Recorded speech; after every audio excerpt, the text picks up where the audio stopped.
Season 3 की शुरुआत इसी लड़ाई से होती है और पता चलता है कि प्लेयर्स इन्हीं गेम के लोगों को अब सरेंडर कर चुके हैं। इस लड़ाई के बाद सिर्फ 60 प्लेयर्स जिंदा बचे हैं और इसी लड़ाई में बहुत सारे गार्ड्स का भी नुकसान हुआ है, वह भी मारे गए हैं। इस लड़ाई के बाद जीहन को हथकड़ी से बांधकर बिठा दिया जाता है और उसे गेम के अलावा किसी भी एक्टिविटी के अंदर शामिल होने की इजाजत अब नहीं है। यहाँ आकर सभी लोग उसके सामने अपने हार का दुख मनाते हैं और इन सबको बताते हैं कि ली की वजह से यह लोग जंग हारे हैं। ली ही नीचे से गन्स लेने आया था और डर की वजह से वो ऊपर जा ही नहीं सका। ऐसे इन लोगों के पास वेपन्स खत्म हो गए और यह लोग जंग हार गए। यहाँ पर वह तांत्रिक भी आके जेहन को बहुत ज्यादा चिढ़ाती है और कहती है, कहा था ना मैंने, इससे कुछ नहीं होगा। गुस्से में आकर जेहन उसका गला पकड़ लेता है और दबाने लग जाता है। सारे लोग मिलकर तांत्रिक को तो बचा लेते हैं, लेकिन जेहन का गुस्सा बहुत ज्यादा था। उसने पूरी रात ली को घूरते हुए गुजार दी और उसकी आंखों से अब तो ली भी डरने लगा था। खैर, अब वोटिंग दोबारा हुई तो पता चला कि ज्यादा लोग अभी भी इस गेम को कंटिन्यू रखना चाहते थे। यह देखकर जेहोन और भी ज्यादा दुखी हो गया। खैर, अब गेम तो उन्हें खेलनी ही थी। यह लोग सुबह होते ही गेम खेलने के लिए जैसे ही गेम रूम की तरफ बढ़ते हैं तो कॉरिडोर से होते हुए इन्हें उन सभी लोगों की लाशें नजर आती हैं, हाथ से लटकी हुई, जो कल वाली जंग में मारे गए थे। और यह नजारा सबको डराने के लिए काफी था। खैर, गेम रूम के अंदर जाकर गेम के रूल बताए गए। यहाँ पर एक बहुत बड़ी सी बॉल रखी हुई थी जिसके अंदर 2 कलर्स की बॉल थी, एक रेड और एक ब्लू। हर इंसान को एक बॉल पिक करनी थी। जिस तरह की बॉल उसके पास आती वो उस टीम का हिस्सा बन जाता, यानी रेड बॉल्स वाले रेड टीम और ब्लू बॉल्स वाले ब्लू टीम। दूसरी तरफ हमें न्योल को दिखाया गया, वही गार्ड जो पिछले सीजन में लोगों को जानबूझकर मार दिया करती थी ताकि उनके ऑर्गन स्मगल न कर सके। गेम वाले आज उसने एक आदमी को नहीं मारा था। इस आदमी को मुर्दा समझकर फिलहाल 2 गार्ड्स ने उठा लिया और जब उसके ऑर्गन्स निकालने के लिए उसे ऑर्गन रूम में ले जाया गया तो वहाँ पर नेल आ गई। न्योल ने यहाँ गार्ड्स को शूट कर दिया और डॉक्टर को इस आदमी का इलाज करने को कहा और धमकी भी दी कि अगर तुमने ऐसा ना किया तो मैं तुम्हें भी मार दूंगी। अब गेम के लिए 2 टीम्स तो बन ही चुकी थी। पता चला कि ये हड एंड सीक जैसे गेम है। गेम गार्ड्स बताते हैं कि इस टाइम टीम ब्लू को छुपना होगा और टीम रेड के लोगों को टीम ब्लू के लोगों को पकड़कर मारना होगा। हर रेड टीम के इंसान के लिए एक ब्लू टीम के इंसान को मारना जरूरी है, नहीं तो गेम के एंड पर जिस रेड इंसान ने किसी ब्लू को नहीं मारा होगा उसे ही मार दिया जाएगा। टीम रेड के सारे ही लोगों को नाइव्स दिए गए थे मारने के लिए, जबकि टीम ब्लू को यहाँ पर कीज दी गई थी। ये कीज उन दरवाजों की थी जो अंदर बने हुए थे और इनके जरिए ये लोग छुपकर अपनी जान बचा सकते थे। इसी वजह से इस गेम का नाम कीज एंड नाइव्स था। हमें दिखाया गया कि जेहॉन के पास इस टाइम चाकू था क्योंकि वो रेड टीम में था, जबकि ली जिसके ऊपर उसे सबसे ज्यादा गुस्सा था वो ब्लू टीम में था और उसे वो मार भी सकता था। इसीलिए ली बहुत ज्यादा डर चुका था। अब फाइनली हमें जिन्हू का भी एक सीन दिखाया गया, चुनू जो अभी टच क्विट गेम वाले आइलैंड को ढूंढ रहा है। उसकी नाकामी की सबसे बड़ी वजह उसका एक पार्टनर भी है जो कि उसे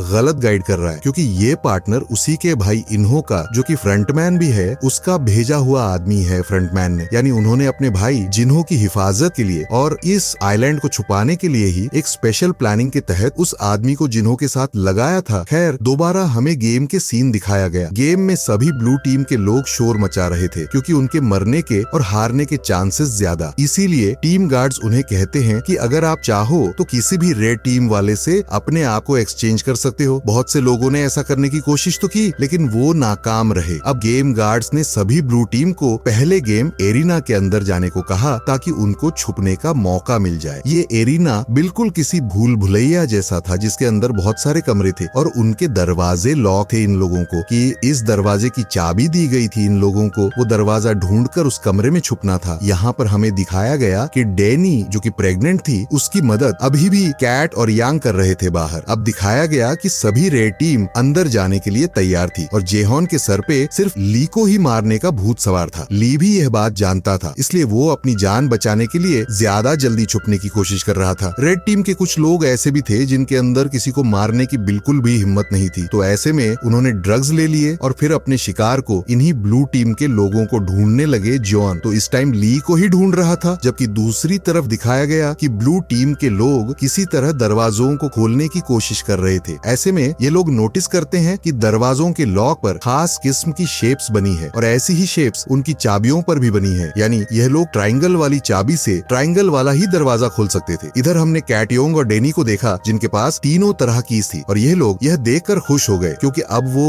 कोई भी दरवाजा खोल सकते थे और अपनी जान बचा सकते थे। यहाँ तक ये लोग वो स्पेशल डोर भी खोल सकते थे जो तीनों चाबियों से ही खुलना था और वहाँ से डायरेक्ट डायरेक्ट अपनी जान बचा सकते थे और इस तरह डैनी को ज्यादा मेहनत भी ना करनी पड़ती। ये दोनों भी अब भरोसा करके अपनी चाबियां कैट को दे देते हैं ताकि वह जल्दी से स्पेशल डोर ढूंढ कर आ सके। अब ये तीनों यहाँ से भाग ही रहे होते हैं कि एकदम से डैनी का पॉन स्लिप हो जाता है और उसके पेट पर चोट लग जाती है। इतने में ही यहाँ पर रेड टीम का एक मेंबर आ जाता है जो इन तीनों में से एक को मारने की धमकी देता है। यहाँ पर कैट उससे लड़कर उसी को मार देती है और फिर डैनी को सहारा देते हुए आगे बढ़ती है। यहाँ पर अब दो लड़के ऐसे भी थे जो अपना टारगेट कंप्लीट कर चुके थे, लेकिन फिर इन दोनों ने फैसला किया कि यह लोग और भी लोगों को मारेंगे ताकि गेम में लोग और भी ज्यादा कम हो जाए और पैसों का ज्यादा हिस्सा उन्हें मिल सके। यहाँ दिखाया गया कि फाइनली जॉन को ली नजर आ गया था। वह उसके पीछे भागा जल्दी से उसे मारने के लिए, लेकिन पता चला कि यह ली जैसा दिखने वाला कोई और लड़का था। ली बार बार उससे बच रहा था। ली अब भाग ही रहा था। अपने आप को दोबारा जहन से बचाते हुए उसे किसी दूसरे रेड टीम वाले ने पकड़ लिया और उसकी टांग पे अपना चाकू स्टैब कर दिया। लेकिन इससे पहले कि वो उसे मार देता, ली अपने पांव से उस आदमी को धक्का देकर यहाँ से जाने लग जाता है। इधर हम डैनी को देखते हैं। उसका डिलीवरी का टाइम भी आ गया था और यह लोग अब इसी रूम में उसकी डिलीवरी करने लग जाते हैं। दिखाया गया कि डैनी ने एक बेबी गर्ल को जन्म दिया था जिससे वह दोनों बहुत ज्यादा खुश हुए और यहाँ पर योंग ने अपने बालों में छुपाए हुए चाकू की मदद से डैनी की कॉर्ड को भी काट दिया। अब दूसरी तरफ फ्रंटमैन को उसके आदमी की कॉल आती है कि जिन्हू यानी उनका भाई अभी भी स्क्विड गेम वाले आइलैंड को ढूंढने में लगा हुआ है। वो अपने इरादे से पीछे नहीं हट रहा। तो फ्रंटमैन उसे कहता है चाहे जो कुछ भी हो जाए तुमने उन्हें इस आइलैंड तक पहुंचने नहीं देना और अगर वो लोग यहाँ तक पहुंचने में किसी तरह कामयाब हो भी गए तो तुम सबको मार देना। दूसरी तरफ दिखाया जाता है कि नियोल ने जिस आदमी को बचाने की कोशिश की थी उस आदमी को भी होश आ गया था। नियोल उसे अपनी आइडेंटिटी छुपाना चाहती थी, इसीलिए उसने अपना मास्क पहन लिया, लेकिन उसके होश में आते ही नियोल ने यहाँ पर डॉक्टर को मार दिया ताकि यह आदमी डॉक्टर का भस्म ले सके। यह आदमी असल में उस बच्ची का डैड था जो बच्ची नियोल की दोस्त थी और उस बच्ची को ब्लड कैंसर था और उसी के इलाज के पैसे जमा करने के लिए यह आदमी यहाँ आया था। खैर सीन्स दोबारा गेम की तरफ शिफ्ट होते हैं जहाँ हमें दिखाया जाता है कि जुनहू बहुत ही ज्यादा गुस्से में था। जिन्हू के सामने इस टाइम वो तांत्रिक आ जाती है जिसे वह गुस्से में मारने ही वाला होता है। तो तांत्रिक उससे कहती है तुम तो ली को मारना चाहते थे ना, मैंने उसे अभी ऊपर की तरफ जाते देखा है, उसका पांव बहुत ज्यादा जख्मी है, वो ज्यादा दूर गया भी नहीं होगा। ये सुनकर जीहन उसके पास चला गया और यहाँ पर उनके दरमियान में बहुत बुरी फाइट हुई जिसमें आखिर जीहन ने ली को मार ही दिया। ली को फंसाने के बावजूद भी तांत्रिक तो बचते ही नहीं क्योंकि यहाँ पर एक दूसरा आदमी आकर उसे मार देता है। डैनी और योंगन को बचाते बचाते कैट भी अपनी कुर्बानी दे देती है और उसकी मौत से इन दोनों को बहुत बुरा झटका लगता है। इतनी ही देर में योंगन का बेटा भी आकर अपनी मॉम से डैनी को मारने को कहता है ताकि उसकी जान बचाए, पर उसकी मॉम उसका साथ नहीं देती, डैनी को बचाती। वो लड़का डैनी को मारने के लिए जबरदस्ती भी करने वाला था, पर उससे पहले ही गेम टाइम खत्म हो गया और गेम गार्ड्स ने ही आकर उस लड़के को शूट कर दिया। उसकी माँ की आंखों के सामने लाशों को यहाँ से ले जाया गया और सभी लोग अब अपने लाउंज में आ गए जहाँ आते ही जीहन को बांध दिया गया और सभी को उनकी जीती गई अमाउंट दिखाई गई। ये काफी ज्यादा थी, हर एक के हिस्से में अच्छी खासी अमाउंट आ रही थी। रोंग सभी की मिन्नतें करने लग जाती है कि गेम को बंद करने के लिए वोट करो, अब लालच ना करो, सबकी जान बच जाएगी अपने लिए, नहीं तो कम से कम डैनी और उस छोटी बच्ची पर ही रहम करो जो पैदा होते ही इस गेम का हिस्सा बन गई है। लेकिन कोई उसकी बात नहीं सुनता। काफी ज्यादा लोग गेम को कंटिन्यू रखने का वोट करते हैं और इस फैसले से योंग पूरी तरह टूट जाती है। वो रात में डैनी की बेटी को प्यार करती है और फिर जहन के पास आती है, उससे वादा लेती है कि तुम इस गेम में आखिर तक खेलोगे ताकि तुम डैनी और उसकी बेटी की मदद कर सको। ये वादा लेकर वो यहाँ से चली जाती है और रात में सुसाइड कर लेती है, यानी अपनी जान ले लेती है और उसकी यह हरकत सभी प्लेयर्स को एक बहुत ही बुरा धचका देती है। खैर अगली गेम का टाइम आ जाता है। गेम सिंपल थी, इन्हें ड्रॉप के ऊपर से जंप करनी थी और ऐसे ही करते करते इन्हें आगे जाना था, ब्रिज को पार करना था। हल्की सी गलती भी इनकी जान ले लेती। एक एक करके सभी ये पार करना शुरू करते हैं। इस गेम को देखने के लिए बहुत से VIPs भी आए हुए थे जो इन लोगों के बिहेवियर्स को नोटिस करते हुए इन पर शर्तें लगा रहे थे। दूसरी तरफ अब फाइनली जिन्हू की यानी ऑफिसर की भी इस आइलैंड की तलाश खत्म हो जाती है क्योंकि इस मर्तबा वो जिस आइलैंड के पास था उसने आइलैंड की पहाड़ी को पहचान लिया था। यह वही पहाड़ी थी जहाँ से पिछले सीजन में उसके भाई इन्होंने उसे शूट किया था। खैर सीन्स दोबारा से गेम की तरफ शिफ्ट हो जाते हैं और दिखाया जाता है कि एक लड़का बुरी तरह से लड़खड़ा रहा था। इसने अपने को बचाने के लिए ब्रिज को भी पकड़ा लेकिन फायदा नहीं हुआ और आखिर अपने आप को स्टेबल न कर सका और नीचे गिरकर उसकी मौत हो गई। सभी उसके पीछे के लोग डरकर और भी ज्यादा होशियार हो गए और बड़े एहतियात से जंप करते हुए ब्रिज को पार करने लगे। अंदर जो VIPs बैठे हुए ये गेम देख देख रहे थे उन्होंने फैसला किया कि वो छोटी बच्ची जो डेनी की बेटी है वो भी अब एक प्लेयर के तौर पर ही काउंट होगी और उसे भी खेलना पड़ेगा। अब वो कैसे खेल सकती थी, यहाँ पर डेनी दोबारा जेहोन से मदद मांगती है और जेहोन उसकी मदद के लिए मान भी जाता है। वो अपनी जैकेट उतार कर उसका बेबी बैग बनाते हुए उस बच्ची को अपने सीने से बांध लेता है और फिर गेम शुरू करता है। सभी लोग जब उस ब्रिज को पार कर रहे थे तो एक साथ सबके लिए जंप करना बहुत मुश्किल हो रहा था। कोई एक अगर गिरने वाला होता तो अपने को बचाने के लिए वो दूसरे को पकड़ लेता और ऐसे दूसरा भी उसके साथ गिरकर मारा जाता। यहाँ तक कि कोई तो अपने आप को स्टेबल करने के लिए दूसरे को ही गिरा देती थी और बस ऐसे ही यह गेम चल रही थी। जेहोन भी अपने आप को बचाने के लिए अपने सामने वाले आदमी को गिराकर उसकी जान ले लेता है क्योंकि वह आदमी बहुत डरपोक था और उसने काफी टाइम से उसका रास्ता ब्लॉक किया हुआ था। और फाइनली अब जीहन ने भी ब्रिज पार कर लिया और एंड पर थी डेनी जो इस ब्रिज को पार नहीं कर पाई और इस गेम के एंड पर वो भी मर जाती है, जिसकी मौत को देखकर दूर से जीहन बिल्कुल टूट जाता है। यहाँ पर वीआईपीस फैसला करते हैं कि अब बेबी जिहो के साथ ही खेलेगी। उधर नियोल जो आइलैंड से भागने की तैयारी में थी उसे मास्क पहने ऑफिसर नोटिस कर लेते हैं और उन्हें रोकने के लिए उनके ऊपर गार्ड से हमला करवा देते हैं। जबकि अब गेम के बाद सभी बचे हुए प्लेयर्स दोबारा लॉन्च में आ जाते हैं। यहाँ जब प्लेयर्स को पता चलता है कि डेनी के मरने के बाद भी उसके हिस्से के पैसे उसके बेटी के पास जाएंगे और इन प्लेयर्स को नहीं दिए जाएंगे तो सभी बहुत ज्यादा गुस्से में आ जाते हैं। यहाँ तक कि वो तो इस बेचारी मासूम बच्ची को मारने तक का प्लान कर लेते हैं, लेकिन गार्ड्स की वजह से इस बच्ची की जान बच जाती है। लेकिन इस बच्ची का जिंदा रहना इन प्लेयर्स के लिए अच्छा था ही नहीं, इसीलिए उन्होंने फैसला किया कि जीहन के साथ साथ वह इस बच्ची को भी अगली गेम से पहले ही मार देंगे। अब जाहिर सी बात है गेम के लोगों को यानी फ्रंटमैन को जो कि इनके ऊपर नजर रख रहा था उसको इस सारी बात की खबर हो जाती है और फाइनल राउंड से पहले अब फ्रंटमैन जेहोन को अपने ऑफिस में मिलने के लिए बुलाता है और जेहोन यह देखकर शॉक रह जाता है कि फ्रंटमैन कोई और नहीं बल्कि इन्हो है, जिसे वो गेम के स्टार्ट से अपना दोस्त समझ रहा था और उसे हमदर्दी दिखा रहा था उसकी। तो मौत की खबर भी गेम वालों ने कंफर्म कर दी थी और वे उसकी मौत पर भी दुखी था, लेकिन अब उसे फ्रंटमैन के तौर पर देकर जहन का सबके ऊपर से एतबार खत्म हो गया। फ्रंटमैन जहन को बताता है कि मैंने तुम्हें यहाँ पर एक डील देने के लिए बुलाया था। वो उसे बताता है कि सभी प्लेयर्स तुम्हें और उस बेचारी बच्ची को मारने की प्लानिंग में है, इसीलिए मैं तुम्हें एक ऑफर देता हूँ, तुम गेम के फाइनल राउंड से पहले सभी को मार दो और मैं यह सारा इनाम का पैसा और यह बच्ची तुम्हें दे दूंगा। सेम कट होकर अब हमें जूहो को दिखाया जाता है जो बेसब्री से इस आइलैंड को ढूंढ रहा था, लेकिन उसे समझ नहीं आ रही थी कि क्यों अभी तक उसकी तलाश खत्म नहीं हुई। उसे पता चला कि उसका ही एक साथी उसे धोखा दे रहा था, उसे भटका रहा था। वो असल में उन्हों का साथी था, उन्हों का बंदा था और उन्हों को ही खबरें देते हुए वह पकड़ा गया। जिन्हों अपने गुस्से और जोश में उससे लड़ने लगा। यह आदमी भी सबको मारने का ही इरादा रखता था क्योंकि इन्होंने उसे इंस्ट्रक्शन दी थी कि अगर ये पुलिस वाले सारे आइलैंड तक पहुंच जाए तो तुम इन सबको ही मार देना। पर अब जिन्हों के साथ लड़ाई में वो खुद ही मारा जाता है। इसी दौरान नियोल जिसके ऊपर गार्ड्स हमला कर रहे थे वो उसके साथ एक सौदा करते हैं कि अगर तुम्हें अपनी जान प्यारी है तो तुम आइलैंड पर वापस आ जाओ। वो मान तो जाती है लेकिन जाने से पहले वो किसी तरह उस बच्चे के डैड को यहाँ से निकालने में कामयाब हो जाती है और फिर वो आइलैंड पर वापस आकर एक सीक्रेट रूम में जाकर ऑफिसर्स को गन पॉइंट पर ले लेती है। कुछ ऑफिसर्स को मारते हुए तो कुछ से लड़ते हुए वो ऑफिसर्स को इस बात पर फोर्स करती है कि उस आदमी के यहाँ आने वाले और यहाँ से भागने वाले सारे सबूत मिटा दिए जाए और अपने इस मिशन में वह कामयाब भी हो जाती है। इधर रात में दिखाया जाता है कि जेन अभी भी फैसला नहीं ले पा रहा था कि उसे क्या करना चाहिए। क्या सच में उसे सभी प्लेयर्स को मार देना चाहिए? इसी क्षमकश में वो हाथ में चाकू लिए सबके बेड्स के पास भी जाता है, लेकिन किसी को भी मारने से पहले उसका जमीर उसे बताता है कि वह कोई किलर नहीं है और ऐसे वो सबको मारने का डिसीजन अपना रोक देता है। इन्हों जो बहुत ही फोकस से इस टाइम जीहन को नोटिस कर रहा था, उसे उसका पास्ट याद आया जब 2015 की गेम में उसको भी यही ऑफर मिली थी और उसने भी इस ऑफर को एक्सेप्ट करते हुए सबको मार दिया था। लेकिन जीहन को देखते हुए उसे पता चला कि सारे लोग उसके जैसे लालची नहीं होते। अब अगला दिन आ जाता है और एक और गेम शुरू हो जाती है। ये गेम पहली गेम से बहुत ज्यादा अजीब थी। यहाँ पर 3 शिप्स के टावर बने हुए थे जिनके ऊपर चढ़कर इन्हें अपने ही साथियों को धोखा देना था। अपनी जान बचाने के लिए, अपने आप को बचाने के लिए सभी लोगों को इस टॉवे से उन्हें नीचे फेंकना था। यहाँ पर जैक भी सबको यह हकीकत बताता है कि वह इस बच्ची का बायोलॉजिकल फादर है जिसे बचाने की अब उसे परवाह हुई थी। उसे बचाने के लिए वो सबसे पहले ही एक रोड उठाकर यहाँ पर एक बूढ़े आदमी को धक्का देते हुए उस रोड के जरिए नीचे फेंक देता है और ऐसे ही दूसरे आदमी को मारना शुरू कर देता है। दूसरे लोग भी अपनी जान बचाने के लिए एक दूसरे से लड़ रहे थे और जो किसी एक को नीचे गिराने में कामयाब हो जाता तो समझो वो एक राउंड जीत जाता। सबसे ज्यादा जैकी लोगों को मारकर नीचे गिरा रहा था ताकि उसकी प्राइस मनी ज्यादा हो जाए। इन सारे राउंड्स के दरमियान में एक आदमी खुद ही अपनी जान ले लेता है इस बच्चे को बचाने के लिए। तो यहाँ पर दोबारा